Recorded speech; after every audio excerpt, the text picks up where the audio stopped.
किसान पैसे मांगता है, रायबरेली का युवा पैसे मांगता है। नरेंद्र मोदी जी कहते हैं जाओ लाइन में खड़े हो जाओ, अपना पैसा डालो बैंक में। मालिया मांगता है, कहता है मालिया मांगता है, मोदी जी कहते हैं आइए साहब, कितना चाहिए आपको? 1200, 9000 करोड़, ये लो, लो, मजे लो। आप मुझे बताओ 6 लाख करोड़ रुपया नरेंद्र मोदी जी ने हिंदुस्तान के 50 सबसे बड़े उद्योगपतियों को दे रखा है। आप मुझे बताओ, अगर यह पैसा उत्तर प्रदेश के युवा को दिया होता, अगर यह पैसा इन महिलाओं को दिया होता, अगर इस पैसे से हमारे किसानों की मदद की होती, क्या उत्तर प्रदेश अपने पैरों पर नहीं खड़ा होता? होता नहीं होता? अब देखो, आपकी कोई कमी नहीं है। किसी भी जिले में चले जाओ, बाराबंकी में चले जाओ, आपको पेपरमिंट मिल जाएगा, दुनिया का सबसे बेहतर पेपरमिंट। कनौज का इत्र, बरेली में बांस का काम, कानपुर का लेदर, मिर्जापुर का कालीन, फिरोजाबाद का कांच, जहां भी आप जाओगे आपको कुछ ना कुछ मिलेगा। यहां भी आप लोग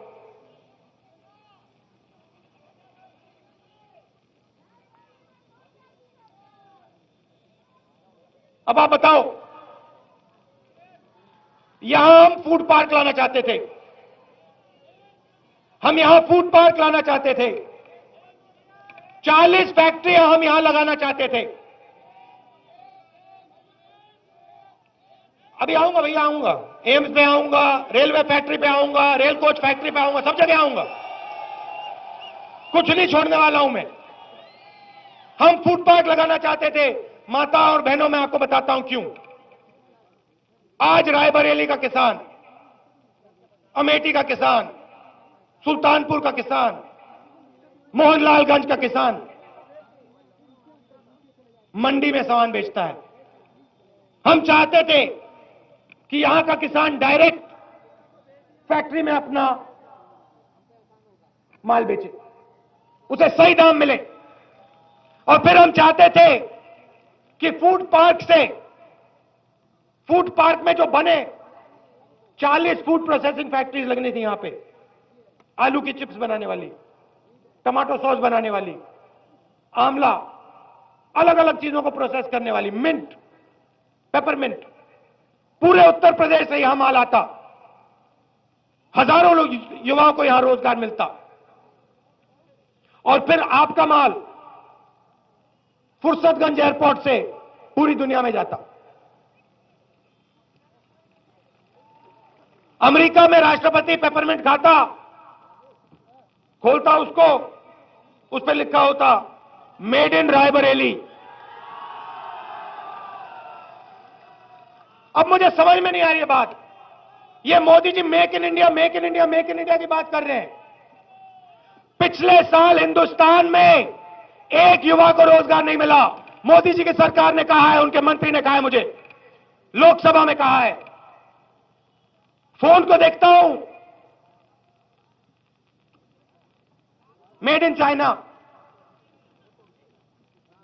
प्रधानमंत्री कहता है make in India, make in India, make in India, जहां देखो make in China, make in China, make in China. सच्चाई है ये। क्यों? क्योंकि प्रधानमंत्री पूरा का पूरा पैसा 50 परिवारों को देता है। अगर प्रधानमंत्री ने रायबरेली को फूड पार्क दिया होता, महंगी चीज नहीं थी,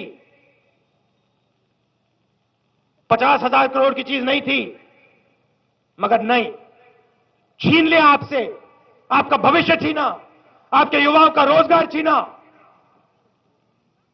मेड इन रायबरेली छीना आपसे। बदला लेना था, बदला लेना था। रेल फैक्ट्री को दबाकर रखा हुआ है,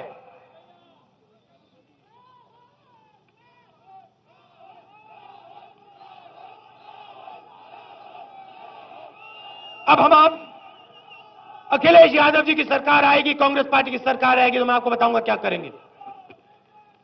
मैंने आपको लिस्ट पढ़ के दी। बाराबंकी का पेपरमिंट, इलाहाबाद का अमरूद, लखनऊ का आम, अमेठी का टमाटर,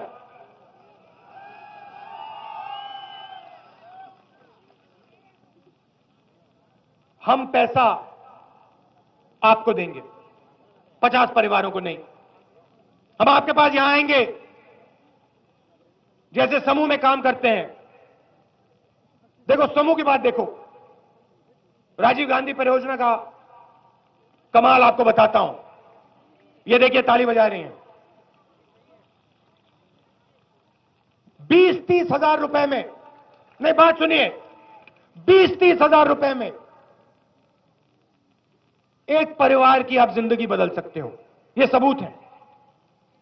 20,000 रुपए में आप परिवार को बदल सकते हो। 1,000 करोड़ रुपए अगर आपने दे दिए, अमेठी को छोड़ो, उत्तर प्रदेश की महिलाओं की जिंदगी आप बदल सकते हो। मगर नहीं, आप इनको पैसा नहीं दोगे, आप विजय माल्या जैसे चोर को पैसा दोगे।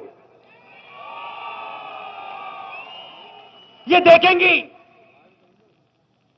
उसके हवाई जहाज को देखेंगी और कहेंगे ये क्या हो रहा है।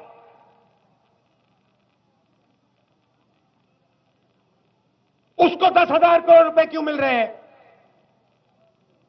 हमें 50,000 भी नहीं मिलते हैं। मोदी की सरकार हमें 50,000 रुपए का बैंक लोन नहीं देती है, उसको 10,000 करोड़ रुपए क्यों दे रही है। यह हर हिंदुस्तानी के दिल के अंदर है। आप मेड इन इंडिया चाहते हो, आप मेड इन रायबरेली चाहते हो, सिर्फ एक काम करो, जो किसान टमाटर उगाता है उसके पास जाओ, उससे कहो इधर आओ, बैंक लोन चाहिए, ये लो बैंक लोन, 50,000 का चाहिए, 50,000 लो, कर्जा माफ करें, चलो कर्जा माफ चाहते हो, कर्जा माफ करेंगे, खड़े हो जाओ, दिन भर अपना खून पसीना देते हो, लग जाओ। फूड प्रोसेसिंग यूनिट चाहिए, चलो फूड प्रोसेसिंग यूनिट हमें आपको देंगे।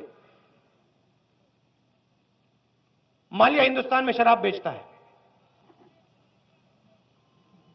जो शराब बेचता है उसको आप 10,000 करोड़ रुपए देते हो, और जो अपना खून पसीना देता है, जिंदगी देता है, उसको आप 5 रुपए नहीं देते हो। किस प्रकार की सरकार है ये बदलाव हम लाएंगे। गठबंधन की सरकार होगी, महिलाओं को बैंक लोन मिलेगा, किसानों का कर्जा माफ होगा, और पूरे प्रदेश में हम छांट छांट कर युवाओं को निकालेंगे। कोई छोटी सी फैक्ट्री चला रहा है, मुरादाबाद में ब्रासवर की फैक्ट्री, 10 लोग उसमें काम कर रहे हैं, उसके पास जाएंगे, उससे कहेंगे सुनो, तुम्हारी फैक्ट्री में 10 लोग काम कर रहे हैं, हम तुम्हारी मदद करना चाहते हैं, हमारी सरकार माल्या को बैंक लोन नहीं देगी, तुम्हें देगी, एक शर्त पे, बैंक लोन लो, जो मशीनें खरीदनी है खरीदो, मगर अपनी फैक्ट्री में 200-300 लोगों को तुम रोजगार दोगे। मंजूर है? हां मंजूर है, चलो करो, लो। आप मुझे बताओ, विजय माल्या ने हिंदुस्तान में कितने लोगों को रोजगार दिया है? आप किसी भी उत्तर प्रदेश के युवा को पकड़ लो, 1,000 करोड़ रुपए की जरूरत नहीं है, उसको कहो इधर आओ, ये लो 5 लाख रुपए बैंक लोन, अपना छोटा सा बिजनेस चालू करो। 5 लाख रुपए में वो माल्या से ज्यादा रोजगार तैयार कर देगा उत्तर प्रदेश में। और ऐसे उत्तर प्रदेश में करोड़ों युवा हैं, महिलाएं हैं, इनकी हमारी सरकार मदद करेगी। एक को नहीं छोड़ेगी, बता रहा हूं, पकड़ पकड़ के फैक्ट्रियों में जाके, कस्बों में जाके, इधर आओ, मदद करनी है तुम्हारी, खड़े हो जाओ, रोजगार दो उत्तर प्रदेश को। नोटबंदी ने छोटे बिजनेसेस को, दुकानदारों को, किसानों को जबरदस्त चोट पहुंचाई।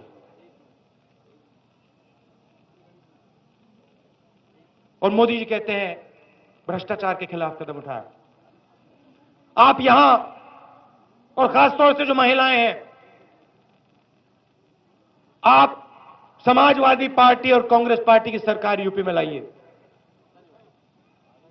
युवाओं की सरकार आएगी, महिलाओं की सरकार आएगी, किसानों की सरकार आएगी।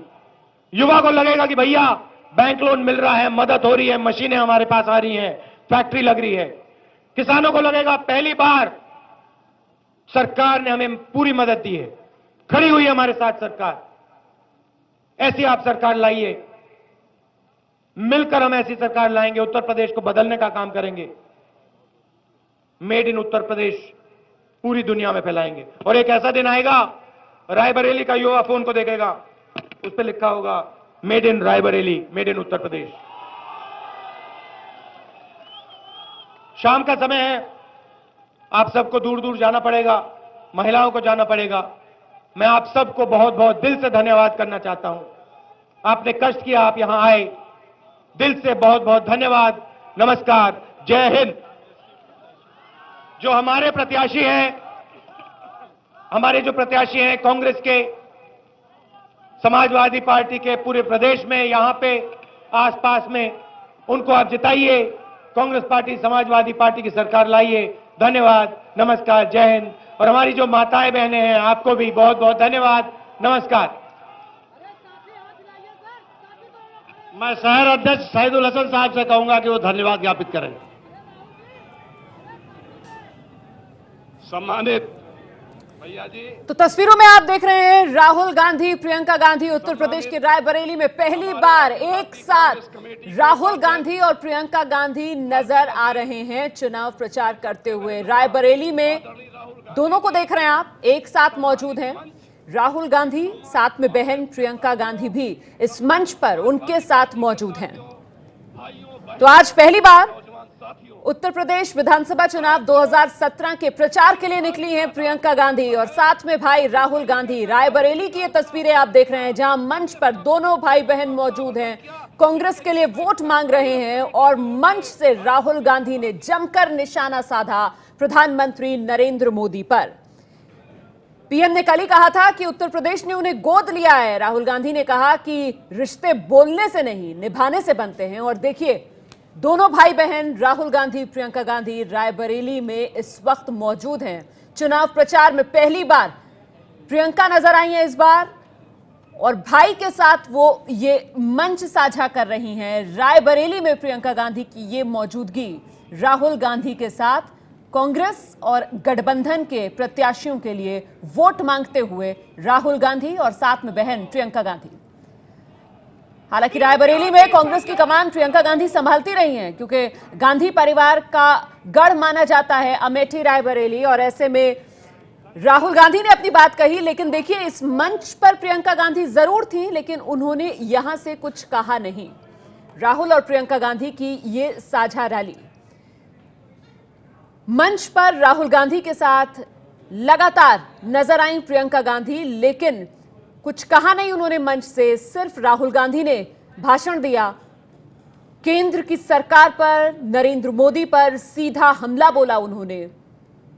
उत्तर प्रदेश के लोगों को बड़ा संदेश दिया उत्तर प्रदेश के रायबरेली के इस मंच से कि किस तरीके से केंद्र की सरकार जो है वो उनकी सुध नहीं ले रही है, सिर्फ और सिर्फ चुनाव में व्यस्त नजर आ रही है। और आइए सीधे रुक करते हैं, एबीपी न्यूज संवाददाता पंकज है इस वक्त हमारे साथ मौजूद है। पंकज, प्रियंका ने लेकिन कुछ कहा नहीं। इंतजार इस बात का था कि पहली बार उत्तर प्रदेश विधानसभा चुनाव 2017 में प्रचार के लिए वो निकली हैं, लोग इंतजार कर रहे थे कि मंच से कुछ कहेंगी। देखिए, मैं जिस दुविधा का, असमंजस का जिक्र कर रहा था, उसी धर्म संकट की वजह से प्रियंका ने भाषण नहीं दिया। आपने अगर मंच पर गौर किया होगा, राहुल गांधी साथ में नोट पैड लाए थे, आमतौर पर नहीं लाते। जो जानकारी मिली है कि वो नोट पैड प्रियंका की तरफ से उन्हें दिया गया था। और जो मैं कह रहा हूँ कि जिस वजह से प्रियंका इस बार चुनाव प्रचार पर नहीं निकल रही है, खुद भाषण नहीं दे रही है, उसकी वजह ये है कि ये कहा जा रहा है कि कांग्रेस और समाजवादी पार्टी के बीच जो गठबंधन हुआ था, उसकी पहल और शुरुआत, उसके बीच में जो मुश्किलें भी आई थी, वो सब प्रियंका की वजह से खत्म हुई और गठबंधन हो पाया। अब प्रियंका ये नहीं चाहती है कि उन इलाकों में जाकर प्रचार करें या वोट मांगे जहां पर विधानसभा सीटों पर समाजवादी पार्टी और कांग्रेस, दोनों ही पार्टियों के जो गठबंधन के साझेदार हैं, एक दूसरे के खिलाफ चुनाव लड़ रहे हैं। वो स्थिति अपने सामने नहीं लाने देना चाहती है प्रियंका, और इस वजह से यहाँ मंच पर मौजूद होने के बावजूद उन्हें जनता के सामने, वोटरों के सामने अपनी बात नहीं रखी। नहीं तो ऐसी तो ज्यादातर सीटें जो हैं वो अमेठी और रायबरेली में ही है, जहां से दोनों के उम्मीदवार जो हैं वो मैदान में हैं। और हम ये भी जानते हैं कि प्रियंका गांधी जो है वो खुद को सीमित रखती है राजनीतिक तौर पर अमेठी रायबरेली में ही। तो फिर क्या माना जाए, क्या आगे उत्तर प्रदेश के दूसरे इलाकों में भी हम इसी तरीके की एक सीमित भूमिका देखेंगे प्रियंका गांधी की? देखिए, ये प्रशांत किशोर का यानी पीके का ये आइडिया था और उनकी तरफ से चीजें आई थी कि प्रियंका बड़े पैमाने पर कांग्रेस के लिए चुनाव प्रचार करेंगी। आपने देखा 1998 से लेकर अब तक कभी भी वो एक बार सुल्तानपुर और एक बार गई थी, इसके अलावा कहीं वो बाहर नहीं गई चुनाव प्रचार के लिए। अब इस बार भी वो सिर्फ रायबरेली और अमेठी तक में ही सीमित रहेंगी और यहीं पर जिस तरीके से परंपरागत तौर पर वो कांग्रेस के वोटरों के लिए प्रचार करती रही हैं, वो इस वक्त भी आगे प्रचार कर पाएंगे, कह पाना मुश्किल है, क्योंकि ये कहा जा रहा है कि इस धर्म संकट से बचने का उपाय ये है कि कार्यकर्ताओं के साथ वो बैठक कर ले, लेकिन आम पब्लिक के बीच में ना जाए। बहुत बहुत शुक्रिया पंकज झा इस तमाम जानकारी के लिए। तो भले ही कार्यकर्ताओं के साथ वो बातचीत करें, लेकिन आम रैलियां संबोधित नहीं करेंगी। एक तरीके से ये असमंजस की स्थिति प्रियंका गांधी के लिए। और इस रैली में जो बड़ी बातें राहुल गांधी की तरफ से कही गई, रिश्ते बोलने से नहीं निभाने से बनते हैं। प्रधानमंत्री ने कल ही कहा था उत्तर प्रदेश ने उन्हें गोद लिया है। पीएम मोदी को सीधे निशाने पर लिया राहुल गांधी ने अपनी इस रैली में। प्रियंका गांधी ने रायबरेली की रैली में लेकिन भाषण नहीं दिया। ये बड़ी बात हम आपको बता रहे हैं, प्रियंका गांधी ने रायबरेली की इस रैली में भाषण नहीं दिया। इंतजार था कि प्रियंका क्या कहेंगी, लेकिन प्रियंका ने कुछ नहीं कहा। राहुल गांधी के हमलावर तेवर प्रधानमंत्री नरेंद्र मोदी को उन्होंने निशाने पर लिया।